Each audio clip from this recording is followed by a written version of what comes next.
Hi friends, welcome to தேநெல்லி சமையல். எந்த சத்துமாவும் தேவையில்லை.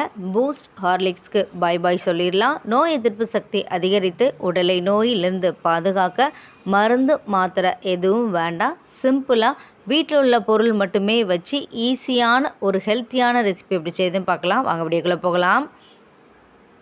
அதுக்கு ஃபஸ்ட்டு ஸ்டவ் ஆன் பண்ணி ஒரு கடாயை அடுப்பில் வச்சுட்டு அதில் ஒரு கப் அளவுக்கு பச்சை பயிறு, இதை பச்சை பயிறு இல்லைனா பாசி பயிறுன்னு கூட சொல்லுவாங்க, அதை எடுத்து வச்சுருக்கேன். அதை இதோடு சேர்த்துக்கலாம். இப்போ இதில் உள்ள பச்சை ஸ்மெல்லாம் போய் நல்ல ஒரு வாசனை வரும். அது வரைக்கும் நம்ம பொறுமையாக வறுத்தெடுத்துக்கலாம். இந்த மாதிரி வறுக்கிறதுனால பச்சை ஸ்மெல் இருக்காது, நல்ல ஒரு டேஸ்ட்டாகவும் இருக்கும், சீக்கிரமாகவும் மாவு கெட்டு போகாது. அதனால தான் வறுத்துக்கிறோம். பச்சை பயிரில் ஆன்டி ஆக்சிடென்ட் இருக்கிறதுனால நோய் எதிர்ப்பு சக்தியை அதிகரித்து உடலை நோயிலிருந்து பாதுகாக்கும். இதில் கால்சியம், பாஸ்பரஸ் இருக்கிறதுனால எலும்பு மற்றும் பற்களை வலிமையாக வைக்கிறதுக்கு ரொம்பவே ஹெல்ப் பண்ணும். அதிக நேரம் நின்றுக்கிட்டே வேலை பார்க்குறவங்களுக்கு இது ரொம்பவே யூஸ்ஃபுல்லாக இருக்கும். இப்போ இதில் உள்ள பச்சை ஸ்மெல் போய் இந்த அளவுக்கு வறுபட்டு வந்ததுக்கப்புறமா இதை அப்படியே எடுத்து நம்ம வேற ஒரு பிளேட்டுக்கு மாற்றிட்டு நல்லா ஆற வச்சிடலாம். இப்போ அதே கடாயில் ஒரு கப் அளவுக்கு கம்பு, இதை கம்பு இல்லைனா பேல் மில்லட்டுன்னு சொல்லுவாங்க, அதை எடுத்துருக்கேன். அதை இதோடு சேர்த்துக்கலாம். இதையும் அப்படி மீடியம் ஃப்ளேம் இல்லைனா லோ ஃப்ளேமில் வச்சு நல்லா பொறுமையாக வறுத்தெடுத்துக்கோங்க. இது நல்லா வெடித்து வரும். அந்த ஸ்டேஜ் வரைக்கும் கூட வறுக்கணுன்னு அவசியம் இல்லை.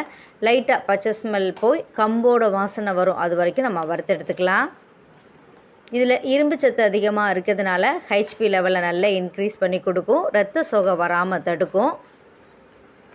நார்ச்சத்து இருக்கிறதுனால மலச்சிக்கலை தடுத்து குடல் ஆரோக்கியத்தை மேம்படுத்துறதுக்கு ரொம்பவே ஹெல்ப் பண்ணும். இதையும் இந்த பக்குவத்தில் வறுத்துட்டு அதுக்கப்புறமா எடுத்து மாற்றிட்டு நல்லா ஆற வச்சிடலாம்.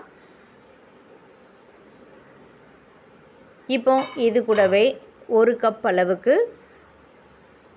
நார்மலாக சாப்பாட்டுக்கு யூஸ் பண்ணுற பொன்னி அரிசி தான் யூஸ் பண்ணியிருக்கேன். அதை இதோடு சேர்த்துக்கிறேன்.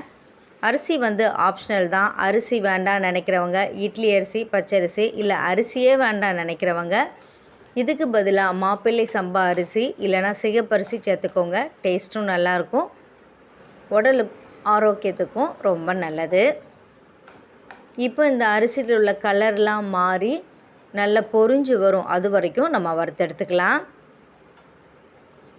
அரிசி சேர்க்குறதுனால நல்ல ஒரு திக்னஸ் கொடுக்கும், நல்ல ஒரு டேஸ்ட்டு கொடுக்கும். அதனால தான் நான் அரிசி சேர்த்துக்கிறேன். லைட்டாக பொரிஞ்சு மாறி வருது. இந்த ஸ்டேஜில் ஆஃப் பண்ணுறவங்க ஆஃப் பண்ணிக்கலாம். இது வரைக்கும் வறுபட்டாலே போதுமானது. நான் நல்லா பொரிய வச்சு எடுத்திருக்கேன். பொரிய அரிசி லெவலுக்கு நான் இந்த லெவலுக்கு வறுத்தெடுத்து வச்சுருக்கேன். இதையுமே வேறு ஒரு பிளேட்டுக்கு மாற்றிட்டு நல்லா ஆற வச்சிடலாம். இப்போ மிக்ஸி ஜாரில் வறுத்து வச்சுருக்க பச்சை பயிரை இதோடு சேர்த்துக்கலாம்.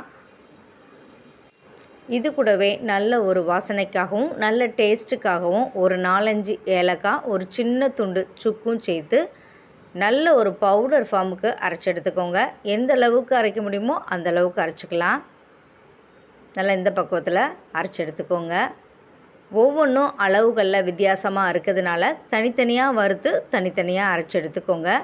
அப்போ தான் அதோட வறுபடுற டைமும் அரைக்கிற டைமும் மாறுபடும். அதனால் தனித்தனியாக அரைச்சி எடுத்து வேற ஒரு பாத்திரத்துக்கு மாற்றி எடுத்து வச்சுக்கலாம். இப்போ ரெடி பண்ணி வச்சுருக்க கம்பையும் மிக்ஸி ஜாரில் சேர்த்துட்டு இதையுமே நல்ல பவுடர் ஃபார்முக்கு அரைச்சிக்கலாம். நீங்கள் மொத்தமாக வறுத்து மிஷினில் கொடுத்து கூட அரைச்சி எடுத்து வச்சுக்கலாம். இந்த மாவு வெளியிலே வச்சாலும் 2 மாதம் வரைக்குமே கெட்டு போகாது.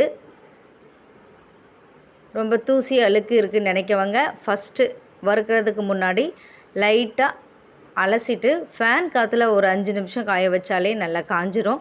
அதுக்கப்புறமா வறுத்து மிஷினில் கொடுத்து அரைச்சி வச்சுக்கோங்க. இந்த மாவில் அடை செய்யலாம். சப்பாத்தி செய்யும்போது இந்த மாவை கொஞ்சம் சேர்த்தும் செய்யலாம். இல்லை இனிப்பு கஞ்சி, உப்பு கஞ்சி இல்லைனா பாலோட பூஸ்ட் ஹார்லிக்ஸ் எப்படி நார்மலாக ஆற்றுவோமோ அப்படியும் செஞ்சு குடிக்கலாம். எல்லாமே அரைச்சி சேர்த்ததுக்கப்புறம் எல்லா மாவும் ஒன்றோட ஒன்று மிக்ஸ் ஆகிற அளவுக்கு நல்லா கலந்து எடுத்துக்கோங்க.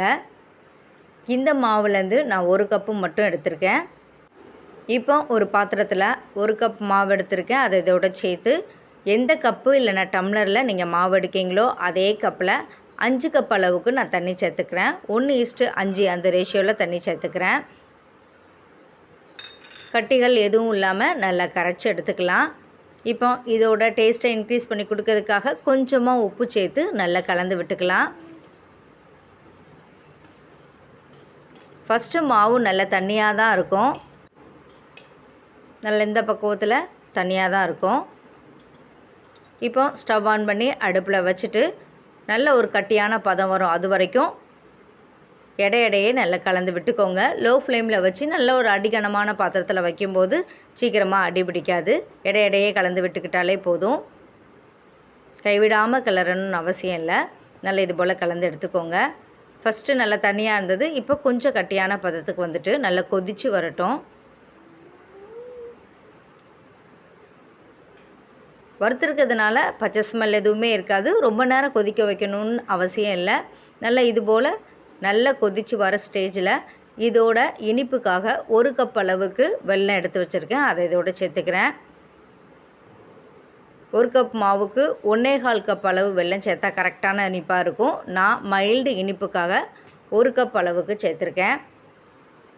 வெல்லம், நாட்டு சர்க்கரை இல்லை கருப்பட்டி இருந்தால் கூட சேர்த்துக்கோங்க. டேஸ்ட்டும் நல்லாயிருக்கும், உடம்புக்கும் ரொம்ப நல்லது. வெல்லம்லாம் கரைஞ்சி இந்த அளவுக்கு கலர் மாதிரி வந்திருக்கணும். எந்த அளவுக்கு இருக்குது பாருங்கள். எப்போவும் ஒரே மாதிரி காலையில் டீ காஃபின்னு குடிக்காமல் டயட்டில் இருக்கவங்க, ஹெல்த்தியாக இருக்கணும்னு நினைக்கிறவங்கலாம் இது போல் கஞ்சிகளாக செஞ்சு குடிங்க. நல்லா வெல்லம் கரைஞ்சதுக்கப்புறமா எடுத்து அடுப்பு ஆஃப் பண்ணிவிட்டு இறக்கி வச்சிடலாம். இப்போ இந்த ஸ்டேஜில் ஒரு 2 கப் அளவுக்கு தேங்காய் பால் எடுத்து வச்சுருக்கேன். அதை இதோடு சேர்த்துக்கலாம். அடுப்பில் இருக்கும்போதே தேங்காய் பால் சேர்க்க வேண்டாம். இறக்கி ஆற வச்சும் சேர்க்கணுன்னு அவசியம் இல்லை. இறக்குன உடனே 2 கப் அளவுக்கு தேங்காய் பால் சேர்த்து நல்லா கலந்து விட்டுருங்க. தேங்காய் பால் உடலுக்கு ரொம்ப நல்லது. குடல் புண், வாய்ப்புண், வயிற்றுப்புண் இருக்கவங்க தேங்காய் பால் எடுத்துக்கிறது ரொம்ப ஆரோக்கியமாக இருக்கும். தேங்காய் பால் சேர்த்து நல்லா கலந்து விட்டுக்கோங்க. ஆப்ஷனல் தான், விருப்பப்பட்டால் சேர்த்துக்கோங்க. இல்லைனா தேங்காவை கொஞ்சம் கொஞ்சமாக கட் பண்ணி மிக்ஸி ஜாரில் சேர்த்துட்டு நல்ல ஒரு பூ மாதிரி எடுத்து கூட இந்த ஸ்டேஜில் சேர்த்துக்கலாம். இதோடு நீங்கள் விருப்பப்பட்டீங்கன்னா கொஞ்சம் நெய்யில் முந்திரி, பாதாம் எல்லாம் வறுத்து கூட சேர்த்துக்கலாம். இல்லை இனிப்பு வேண்டாம்னு நினைக்கவங்க இனிப்பு சேர்க்குறதுக்கு முன்னாடி கொஞ்சம் மிளகு, சீரகத்தை முணுக்கி சேர்த்துட்டு தாராளமாக மண்ணையில் சேர்த்து சர்வ் பண்ணிங்கன்னா அருமையான கஞ்சி ரெடி ஆயிரும். இது காலையில் பிரேக்ஃபாஸ்ட்டுக்கு எடுத்துக்கிடும் போது உடல் சோர்வு நீங்கி உடலை புத்துணர்ச்சி பெறதுக்கு ரொம்ப ஹெல்ப் பண்ணும்.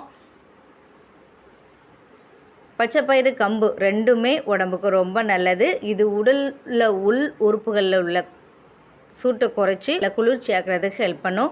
நீங்களும் இதே மெத்தடில் இதே பக்குவத்தில் ட்ரை பண்ணி பார்த்துட்டு எப்படி இருந்துச்சுன்னு கமெண்ட் பண்ணுங்கள். இந்த வீடியோ உங்களுக்கு யூஸ்ஃபுல்லாக இருந்துச்சுன்னா மறக்காமல் தேனிலி சமையலை சப்ஸ்கிரைப் பண்ணுங்கள். Thank you friends.